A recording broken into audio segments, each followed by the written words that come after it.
joie tu vis en moi. Quelle joie tu viens pour nous sauver. Tu viens du ciel sur la terre, montrer la voie de la terre à la croix, payer pour moi de la croix jusqu'au tombeau et du tombeau jusqu'au ciel. Je loue ton nom éternel.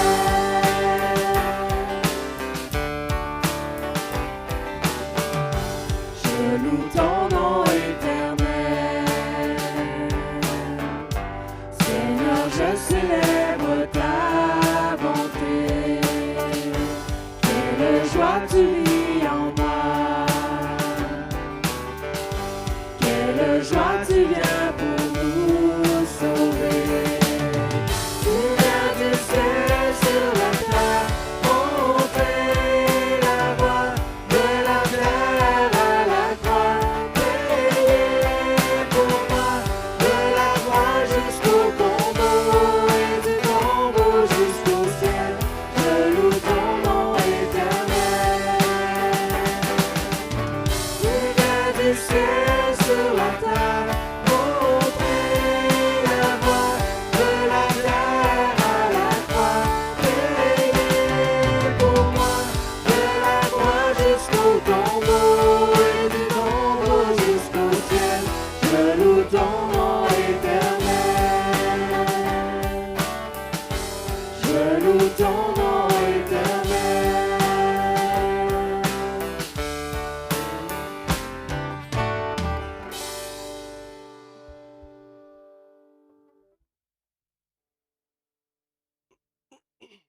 C'est le fun de vous entendre. Alors, chantons ensemble Louer Adonai.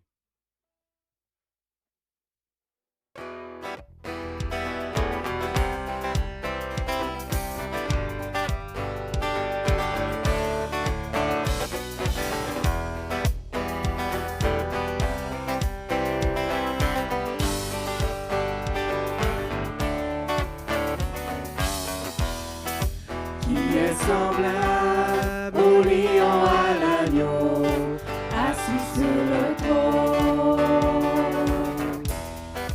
Les monts s'inclinent, l'océan rugit devant le Seigneur. Louez Adonai,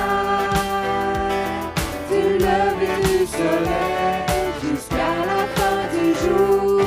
Louez Adonai, toutes les nations du monde, tous les anges et tous les saints te louent.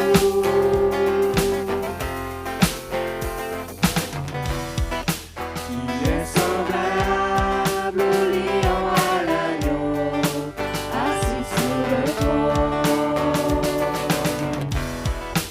Les monts s'inclinent, l'océan rugit devant le Seigneur. Louez Adonai, du lever du soleil jusqu'à la fin du jour. Louez Adonai,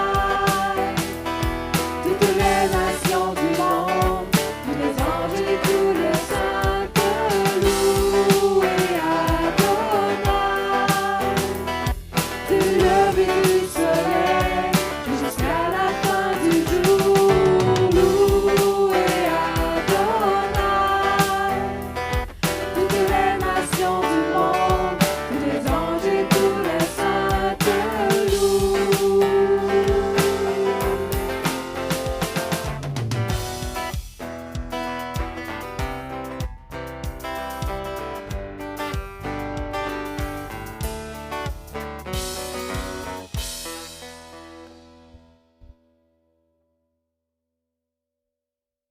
Seigneur mon Dieu, je te prie que tu puisses ouvrir les yeux de nos cœurs ce matin, que tu puisses mettre ta main sur chacun de nous, que tu puisses faire en sorte qu'on soit réceptif à ton message de ce matin, que tu puisses parler à nos cœurs et qu'on puisse ressortir d'ici avec quelque chose en nous qu'on n'avait pas auparavant.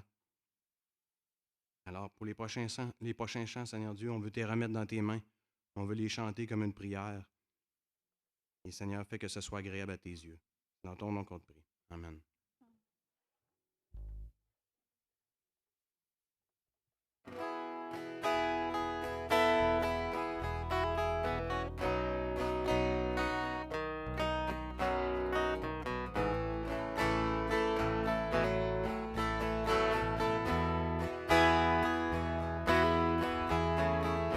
Ouvre les yeux de mon cœur, Père.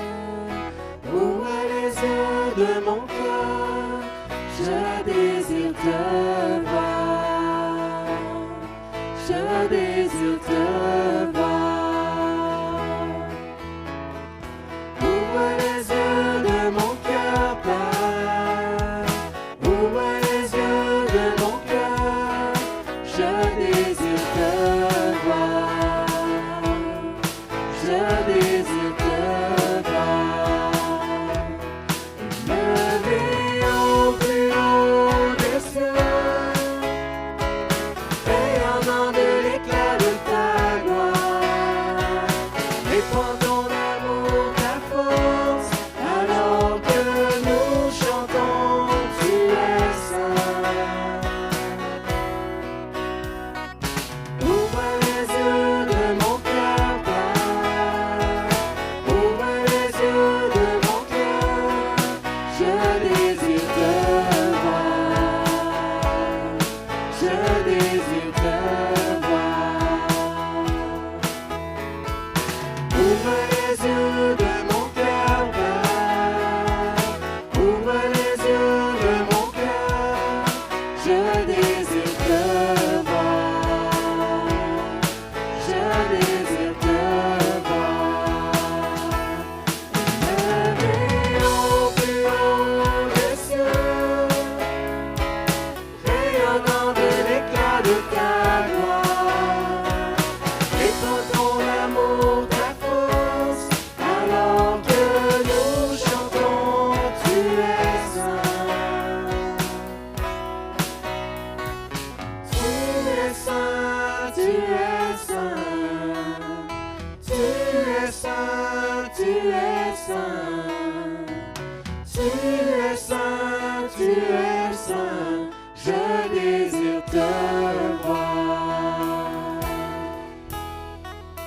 Tu es saint, tu es saint. Tu es saint, tu es saint.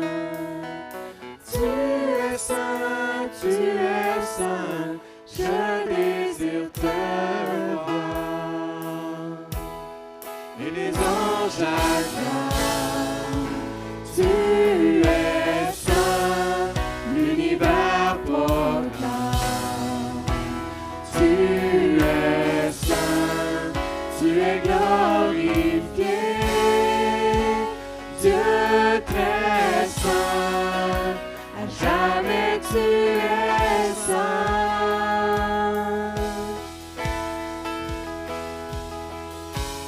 Toutes les générations devant les prosternés entonnent ensemble le cantique à l'agneau. Ceux-ci nous ont précédés et ceux qui nous suivront entonneront ce cantique à l'agneau. Ton nom est le plus grand, ton nom est tout puissant, ton nom est au-dessus de tout. Puissance, autorité, royaume et dignité, ton nom est au-dessus de tout.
de tout.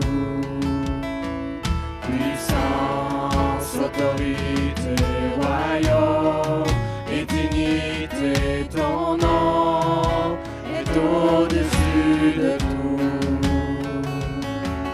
Ton nom est le plus grand, ton nom est tout puissant, ton nom est au-dessus de tout.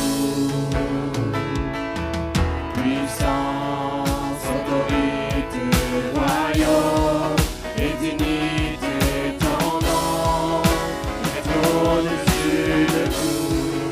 Et les anges acclament, tu es saint, l'univers proclame, tu es saint, tu es glorifié, Dieu est saint, jamais tu es saint. Tout ton peuple crie, tu es saint, toi le roi des rois. Tu es saint, Dieu d'éternité. Tu es saint, à jamais tu es saint. Dieu d'éternité. Tu es saint, à jamais tu es saint. Alors, je vous invite à vous asseoir. Les enfants de 7 ans et plus, je vous invite à aller en bas. On a une activité pour vous. Et sans plus tarder, j'invite M. Rénal.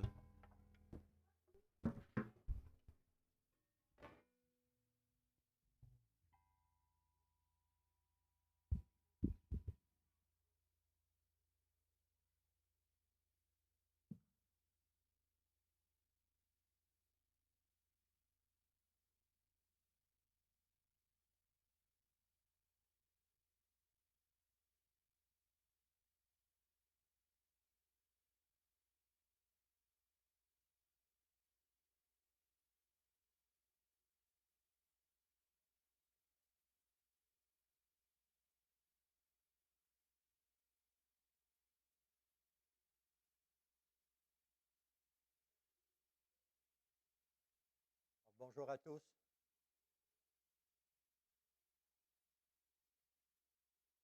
Continue. On va prier.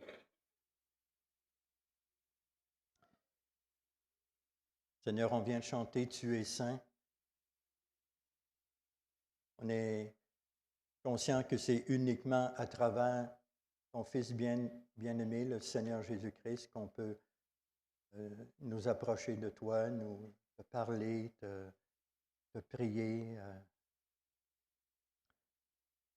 Seigneur, merci pour le privilège qu'on a d'avoir les Écritures encore entre nos mains, dans notre propre langue. Et on veut les ouvrir ce matin.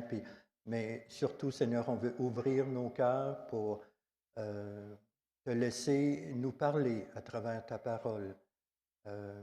Seigneur, on veut aussi ajuster nos vies à ce que tu vas nous montrer ce matin. Pour ça, on a besoin de ta grâce. Alors, veux-tu nous aider, s'il te plaît? Père, tu connais chaque personne qui est ici personnellement. Tu les connais de A à Z. Tu connais tous deux. Et merci que tu es en mesure de visiter chaque personne, d'encourager chaque personne, de fortifier chaque personne ce matin. Nous reconnaissons, Seigneur, ta grandeur et nous savons que tu peux faire cela. Et Seigneur, nous croyons que tu peux faire aussi par la puissance qui agit en nous, infiniment, au-delà de tout ce que nous demandons ou pensons. Alors Seigneur, on est heureux d'être ici, on est heureux d'être devant les Écritures et on veut réellement prendre au sérieux ta parole ce matin. Seigneur, on veut se présenter avec des cœurs ouverts. On ne veut pas résister, Seigneur, à toi. On ne veut pas résister à ta parole, mais au contraire, on veut On veut te laisser nous parler. Donc, s'il te plaît, manifeste ta puissance dans nos cœurs ce matin. Nous te le demandons au nom du Seigneur Jésus-Christ. Amen. Alors, comme on l'a mentionné, je vous invite à ouvrir vos cœurs et vos Bibles dans l'Évangile de Luc au chapitre 9. Luc chapitre 9.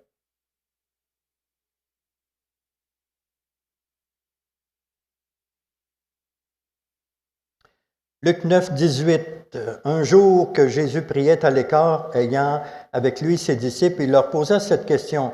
« Qui suis-je au dire des hommes ?»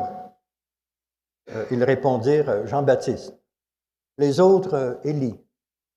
Les autres, qu'un des anciens prophètes est ressuscité. « Et vous ?» leur demanda-t-il. « Qui dites-vous que je suis ?» Pierre répondit « Le Christ de Dieu. » Jésus leur recommanda sévèrement de ne le dire à personne. Il ajouta qu'il fallait que le Fils de l'homme souffre beaucoup, qu'il soit rejeté par les anciens, par les principaux sacrificateurs et par les scribes, qu'il soit mis à mort et qu'il ressuscite le troisième jour. Puis il dit à tous, « Si quelqu'un veut venir après moi, qu'il renonce à lui-même, qu'il se charge chaque jour de sa croix et qu'il me suive. Car celui qui voudra sauver sa vie la perdra. Et celui qui la perdra à cause de moi la sauvera. Que servirait-il à un homme de gagner tout le monde s'il se détruisait ou se perdait lui-même? Car quiconque aura honte de moi et de mes paroles, le Fils de l'homme aura honte de lui quand il viendra dans sa gloire et dans celle du Père et des saints anges. Je vous le dis en vérité, quelques-uns de ceux qui sont ici ne mourront point qu'ils n'aient vu le royaume de Dieu. Une des annonces les plus efficaces qui a jamais été publiée est peut-être celle qui a paru dans un journal de Londres au siècle dernier. Elle se lisait comme suit. « Besoin d'hommes pour voyage dangereux. Petit salaire. Roi mordant. Longs mois de complète noirceur. Danger constant. Retour douteux. » L'annonce a été placée par un célèbre explorateur du pôle Sud. Et alors qu'il commentait la réponse surprenante qu'il a reçue, il a dit « On aurait dit que tous les hommes de Grande-Bretagne voulaient nous accompagner. » C'étaient des hommes de grand courage, prêts à faire d'immenses sacrifices pour une cause louable. Bien, Jésus aussi cherchait des hommes qui étaient prêts à partir avec lui pour une expédition dangereuse, le chemin de la croix. Le Seigneur a lancé cet appel après avoir indiqué à ses disciples qu'ils devaient se rendre à Jérusalem pour souffrir et être mis à mort. Jésus venait de révéler à ses disciples une vérité difficile à accepter, à savoir que lui devait souffrir et mourir. Il ajouta une vérité encore plus difficile à recevoir, qu'eux aussi étaient appelés à souffrir et peut-être même à mourir. Au verset 23, Jésus a dit, « Si quelqu'un veut venir après moi, il renonce à lui-même. Il se charge chaque jour de sa croix et qu'il me suive. » Suivre Jésus, c'est beaucoup plus que de dire « Je suis sauvé ». En prenant au sérieux ce que Jésus dit ici, le Seigneur nous rappelle qu'il y a un prix à payer pour le suivre. Mais à qui est-ce que Jésus s'adresse ici? Bien, le verset 23 dit, puis il dit à tous. À tous. Et dans le passage parallèle dans Marc 8, 34, on lit, puis ayant appelé la foule avec ses disciples, il leur dit, si quelqu'un veut venir après moi, qu'il renonce à lui-même. Donc Jésus s'adresse à la foule, à ses disciples, et à tous ceux qui veulent le suivre. Ces paroles qui sont sorties de la bouche même de Jésus s'adressent aussi à nous ce matin. Si Jésus venait prêcher ici ce matin, il nous dirait, si quelqu'un veut venir après moi, il renonce à lui-même. Il se charge chaque jour de sa croix et qu'il me suive. Jésus n'essaie pas de cacher le coup pour être un disciple. Il nous dit clairement ce qu'il en est, pas vrai? Le Seigneur, il nous aime. Il nous dit la vérité. Il nous dit la vérité. Il ne nous cache pas que peut-être ce sera difficile de suivre Jésus. Alors, qu'est-ce que ça implique de suivre Jésus? Bien, ce matin, nous verrons 3 implications. Ce n'est pas vrai. On devrait en avoir juste une ce matin. 3 implications pour ceux qui veulent suivre Jésus. La première implication pour celui qui veut suivre Jésus, bien, c'est de renoncer à lui-même. De renoncer à lui-même. Si quelqu'un veut venir après moi, si quelqu'un veut me suivre, si quelqu'un veut être mon disciple, ici Jésus s'adresse à ceux qui veulent le suivre. Et j'ose espérer que chacun d'entre nous, on veut suivre Jésus, pas vrai?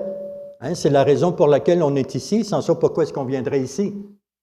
C'est parce qu'on aime Jésus, on est ses disciples et on veut apprendre à le servir et on veut apprendre à marcher dans ses voies, dans ses traces. On veut ajuster nos vies à sa parole, n'est-ce pas? Faites signe comme ça, là, pour me rassurer. Alors, c'est pour ça qu'on est ici. C'est parce qu'on est des disciples. On aime Jésus et on veut apprendre à le connaître, on veut apprendre à le servir. Le Seigneur est digne qu'on le serve, n'est-ce pas? En 1961, 25 étudiants ont rédigé un manifeste pour une évangélisation mondiale et c'était en même temps l'année du commencement d'Opération Mobilisation. Opération Mobilisation, c'est un organisme missionnaire chrétien fondé par Georges Verwer pour mobiliser les jeunes à vivre et à partager l'Évangile de Jésus.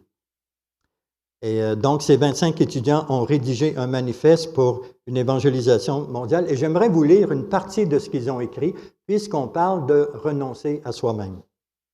Alors, voici ce qu'ils ont écrit, une partie. Nous ne sommes qu'un petit groupe de jeunes chrétiens à Opération Mobilisation, mais nous avons décidé, par la grâce de Dieu, de vivre nos vies selon les enseignements révolutionnaires de notre Maître. Nous nous sommes livrés dans un abandon téméraire à Jésus-Christ, qui s'est acquis le droit sur nos vies par son sang. Nous-mêmes n'avons aucun droit. Depuis assez longtemps, les chrétiens disent vouloir tout abandonner. L'heure est venue et elle est en train de passer où nous devons tout abandonner.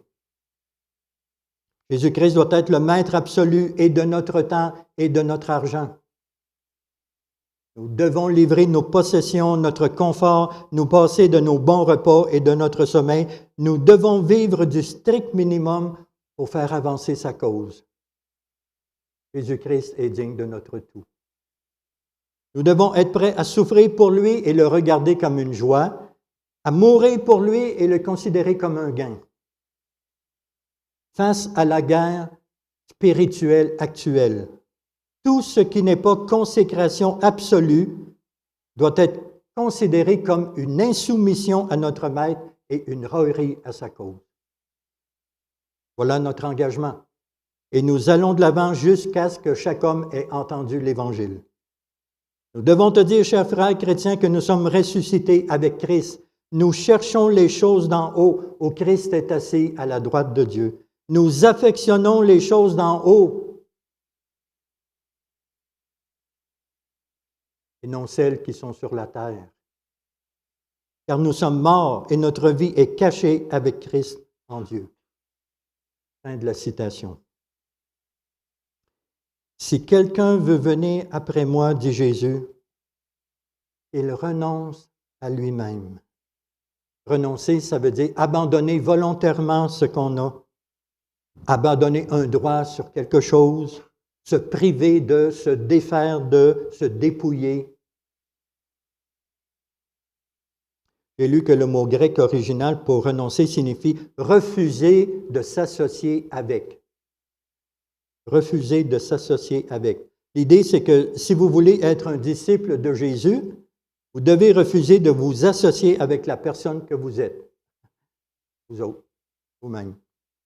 Jésus dit en d'autres mots, tu veux me suivre? Bien, dis adieu à toi-même. Dis adieu à toi-même. Engage-toi à vivre désormais pour moi. Littéralement, ça veut dire qu'il se renie lui-même. Autrement dit, qu'il dit, je ne connais plus cet homme-là. Renald Veilleux, il est mort. Il a été crucifié avec Christ. Et tout ce qu'il était autrefois est à présent mort et enterré. Amen? Il n'existe plus. Il vit en Jésus-Christ maintenant. Un jour, on a demandé à Georges Muller quel était le secret de la réussite de son ministère. Il a réfléchi et puis il a dit, un jour, Georges Muller est mort. On connaît Colossiens 3, mais on va tourner quand même, on va le lire, juste les 3 premiers versets, Colossiens 3, 1 à 3. Sylvie a prêché il y a quelque temps là-dessus. Donc, Colossiens 3, 1 à 3.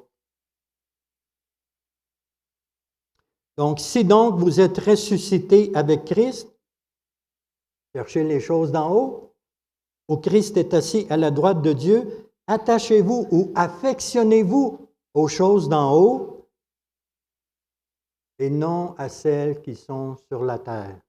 Et non à celles qui sont sur la terre. Et non à celles qui sont sur la terre. J'ai envie de dire, tapez des mains. Ah non, ne faites pas ça là. Et non à celles qui sont sur la terre. On devrait écrire ça sur notre frigo en quelque part en gros. Et non, affectionnez-vous aux choses d'en haut et non à celles qui sont sur la terre. Car vous êtes morts et votre vie est cachée avec Christ en Dieu. Un théologien allemand qui a été exécuté par les nazis à cause de son témoignage a dit ceci, « Lorsque Christ appelle un homme, il lui ordonne de venir mourir. » Un de mes amis m'a dit un jour, « Ronald, si tu n'es pas mort à toi-même, le mariage va te rachever. »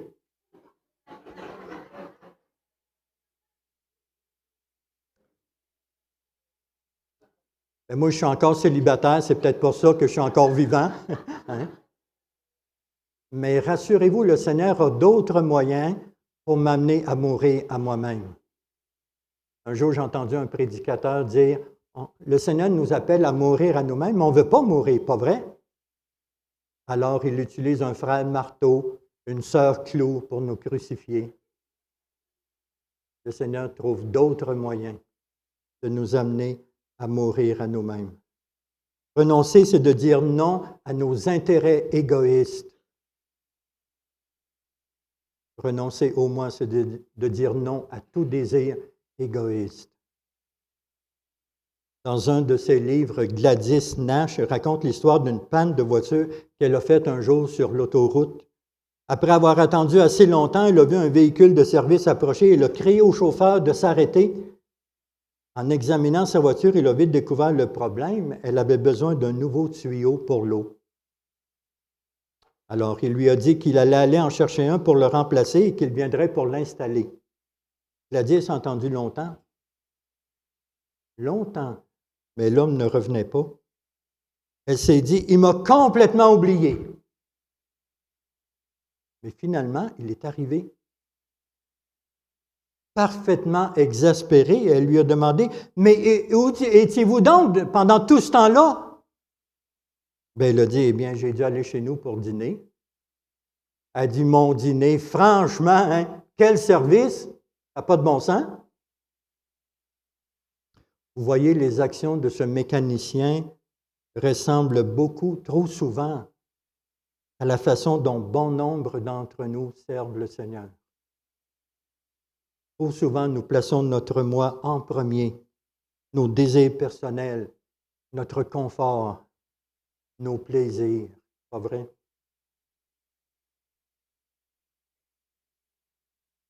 Mais ce que le Seigneur Jésus veut, c'est qu'on accorde la plus grande priorité à faire sa volonté.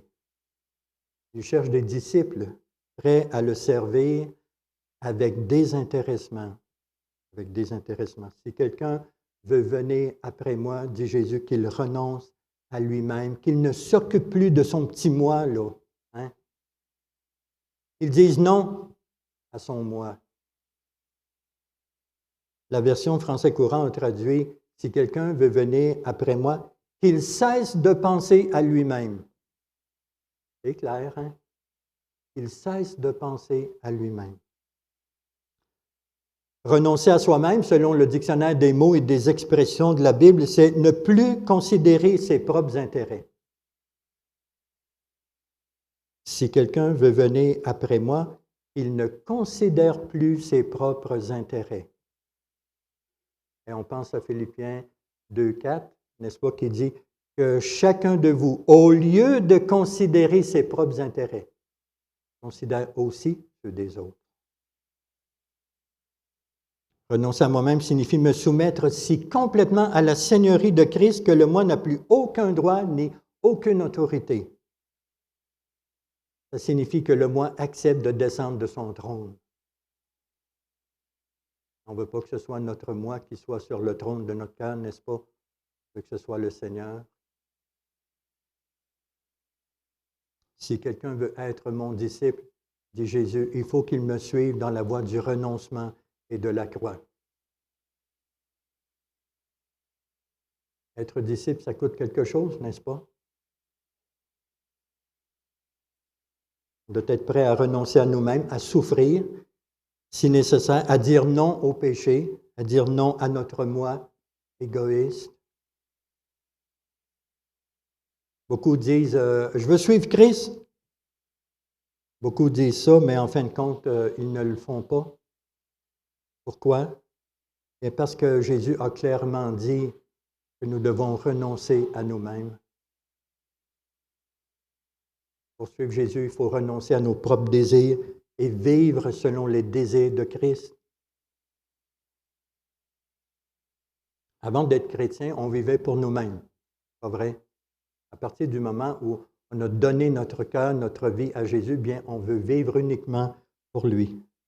Et cette exigence fait en sorte qu'il y a plusieurs personnes qui abandonnent, qui cessent de suivre Christ parce qu'ils trouvent le prix trop élevé. Ils ont estimé que c'était trop difficile. Mais dans notre texte de Luc 9, Jésus dit ceci, on l'a lu. Jésus a dit, « Celui qui voudra sauver sa vie, la perdra. Mais celui qui la perdra à cause de moi, la sauvera. » Quelque chose, hein? Être disciple, ça coûte quelque chose. Renoncer à soi-même, c'est appliquer la mort à toute manifestation de notre volonté propre. C'est mourir à soi-même, mourir au monde, mourir au péché. Quelqu'un dit, si le renoncement n'est pas la base et le fondement de notre vie de disciple, la faillite nous attend. Avons-nous renoncé à nous-mêmes? Voulons-nous renoncer à nous-mêmes? Peut-être qu'il faut prier encore, Seigneur, fais-moi vouloir ce que toi tu veux. Moi, j'ai peur, je ne veux pas payer le prix. Fais-moi vouloir ce que toi tu veux.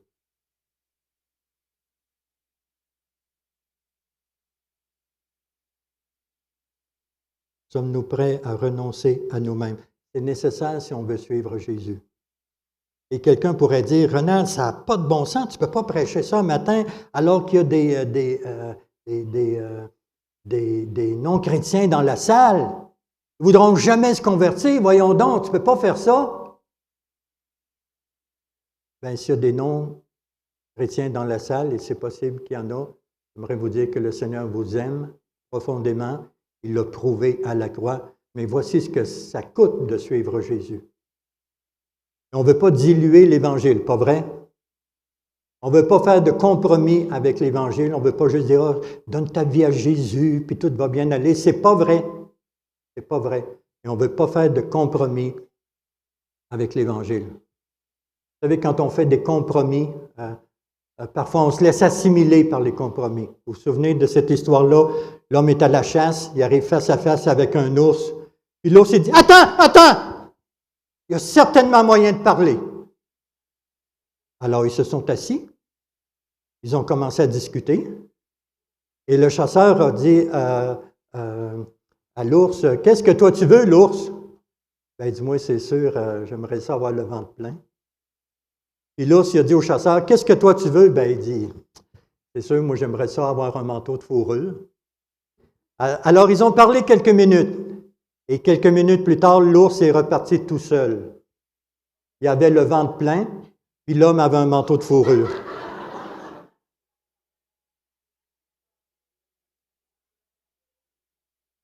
Quand on fait des compromis, parfois on se laisse assimiler par les compromis. Et on ne veut pas faire de compromis.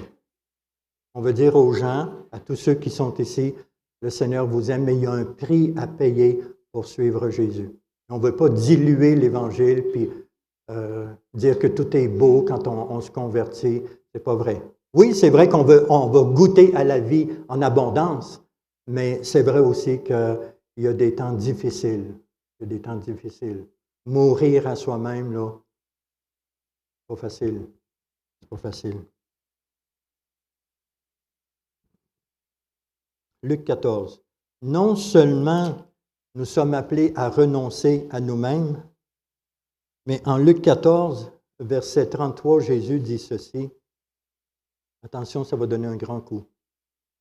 Ainsi donc, quiconque d'entre vous ne renonce pas à tout ce qu'il possède ne peut être mon disciple. Renoncer à tout ce qu'on possède. Vous voulez être mes disciples, dit Jésus, eh bien, vous devez renoncer à tout ce que vous possédez. Que possédez-vous? Des biens? Bien, le Seigneur pourrait nous dire, mets-les entièrement à mon service, c'est pour ça que je te les ai donnés. Que possédez-vous? Des talents? Des habiletés particulières? Mets-les à mon service. Mets-les à mon service. Que possédez-vous? De l'argent? L'argent est à moi, dit l'Éternel.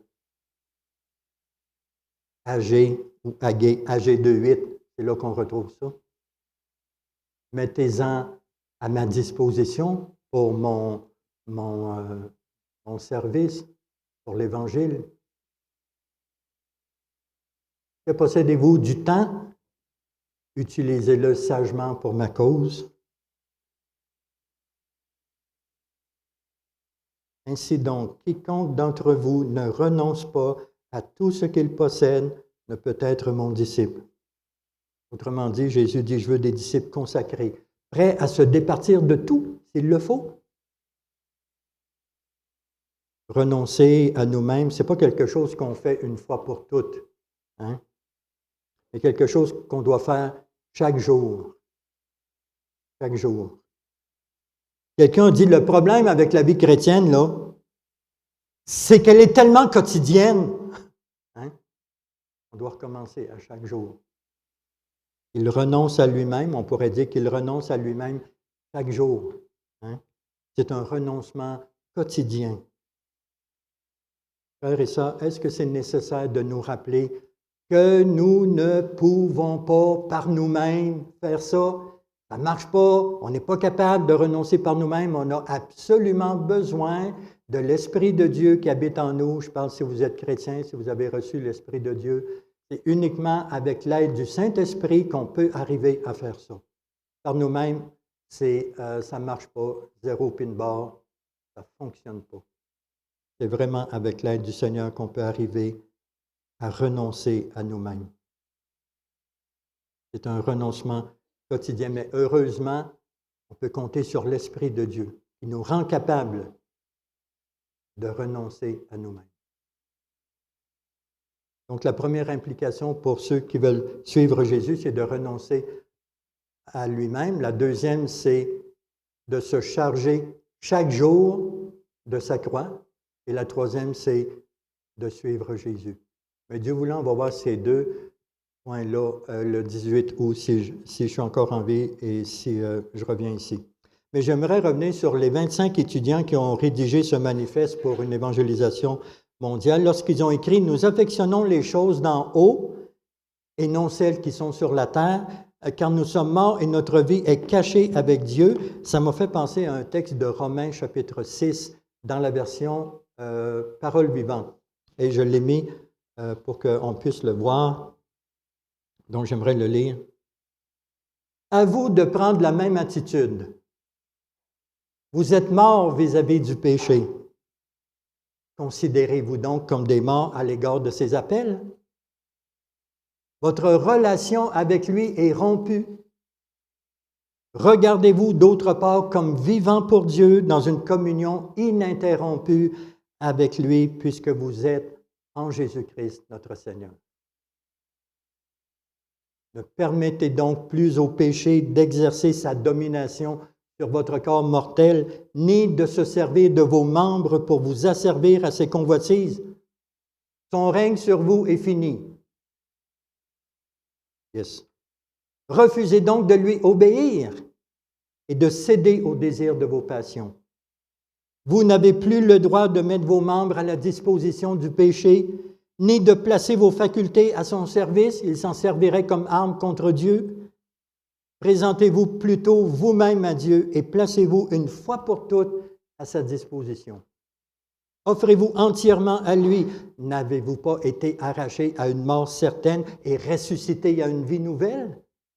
Consacrez donc vos facultés au service de Dieu et faites de vos membres des instruments de sa volonté. Remettez-les entre les mains de Dieu afin qu'il s'en serve comme d'une arme pour accomplir ses desseins. J'aime ça. Avant, je vivais pour moi-même, comme je voulais. Avant, quand j'étais un ennemi de Dieu, c'était comme, je vais dire ça, comme normal. Mais plus maintenant, n'est-ce pas? Plus maintenant, on ne vit plus pour nous-mêmes, pas vrai?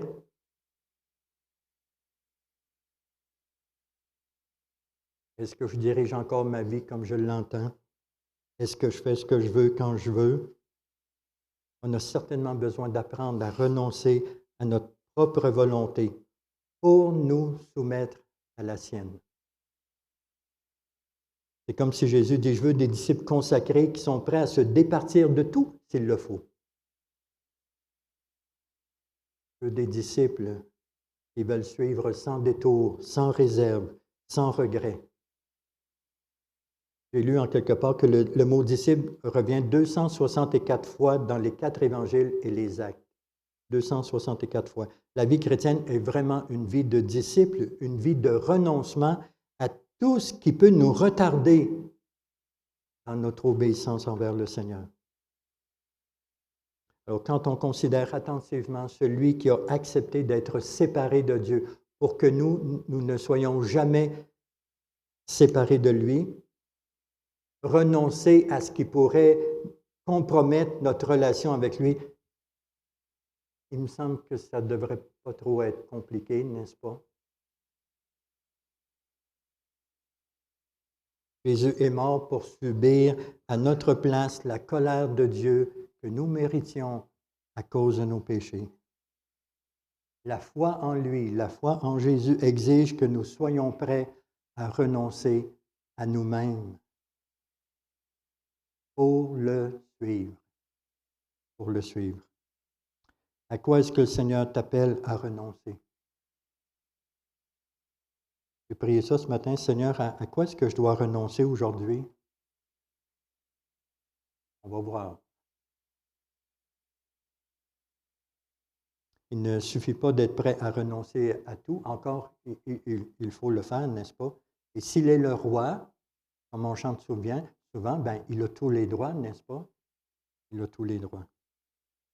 Moïse est un exemple de ce renoncement total – dans Hébreux 11.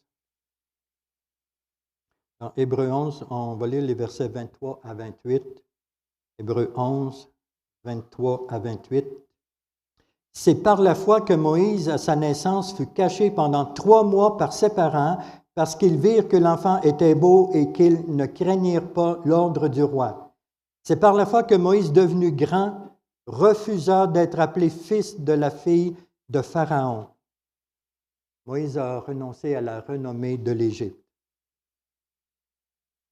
Verset 25, il préféra être maltraité avec le peuple de Dieu plutôt que d'avoir pour un temps la jouissance du péché. Moïse a renoncé au plaisir de l'Égypte. Il regarda l'opprobre de Christ comme une richesse plus grande que les trésors de l'Égypte, car il avait les yeux fixés sur la rémunération. Moïse a renoncé au trésor de l'Égypte. Intéressant. Les amis, ce serait pure folie de renoncer à tout si ce n'était pas pour le suivre. Le but, c'est de suivre Jésus, de marcher dans ses traces, de marcher à sa suite. Le Seigneur nous appelle à renoncer à nous-mêmes pour le suivre. Pour le suivre. En suivant Jésus, bien oui, on goûte à la vie en abondance, même si ça implique des renoncements et la mort à soi-même. Jésus, notre modèle, a renoncé à lui-même. Dans le chant « Attaché à la croix pour moi », on chante « Il renonce un moment à son trône pour le plan rédempteur de Dieu ». Je finis avec ceci. La version français courant a traduit Philippiens 2, versets 6 et 7 de la façon suivante, en parlant de Jésus. Il possédait depuis toujours la condition divine, mais il n'a pas voulu demeurer de force l'égal de Dieu. Au contraire, il a de lui-même renoncé à tout ce qu'il avait et il a pris la condition de serviteur. Wow! Quel Jésus, hein? Quel modèle! Quel modèle! Au contraire, il a de lui-même renoncé à tout ce qu'il avait. Il a pris la condition de serviteur.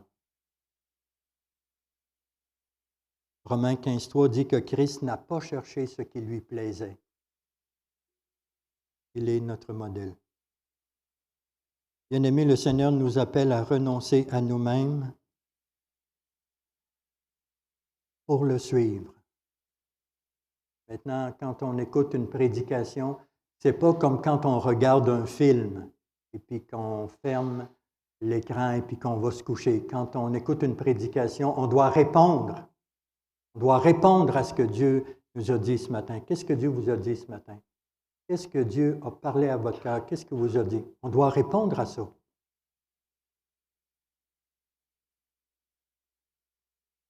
C'est pourquoi on va prendre un temps en silence. Qu'est-ce que Dieu vous a dit ce matin? Qu'est-ce que Dieu vous a parlé à travers ce que vous avez entendu? Qu'est-ce que vous avez besoin d'ajuster dans votre vie? Avons-nous besoin de nous repentir?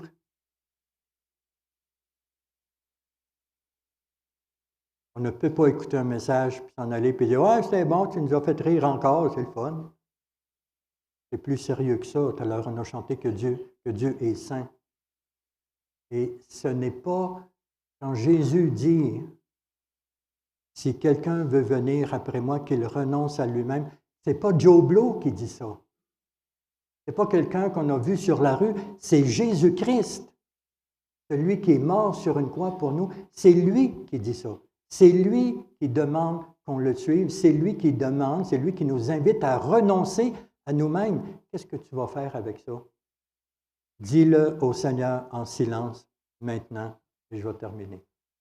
Dis-le dans ton cœur en silence au Seigneur maintenant. Dis-lui, qu'est-ce que tu vas faire avec ça?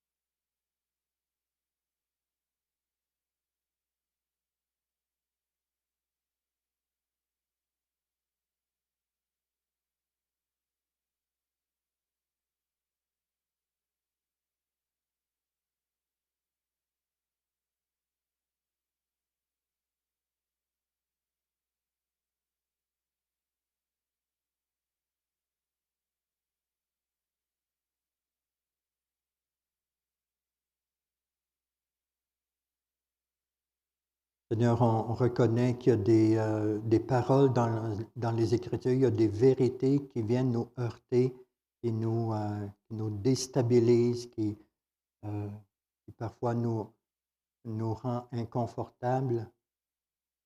Mais Seigneur, parce que c'est toi qui le dis, c'est comme plus facile à accepter. Merci que tu nous aimes assez, Seigneur, pour nous dire la vérité. Merci que tu ne nous as pas caché le prix de te servir. Père, merci qu'avec l'aide de ton esprit, on peut arriver à pratiquer ces vérités. Alors, Seigneur, nous refusons de compter sur nous-mêmes, sur nos chars et sur nos chevaux, mais nous voulons compter sur ton Esprit Saint qui nous rend capables d'obéir à ces vérités. Veux-tu nous venir en aide, s'il te plaît? Merci que tu vas le faire, Seigneur, parce que tu nous aimes. Et c'est toi qui nous demandes, Seigneur, de payer ce prix-là. Et Seigneur, comparé au prix que toi t'as payé, c'est rien pour nous de renoncer à nous-mêmes. Donc, on compte sur toi. Merci pour ce que tu vas faire. Amen. Donc, bon dimanche.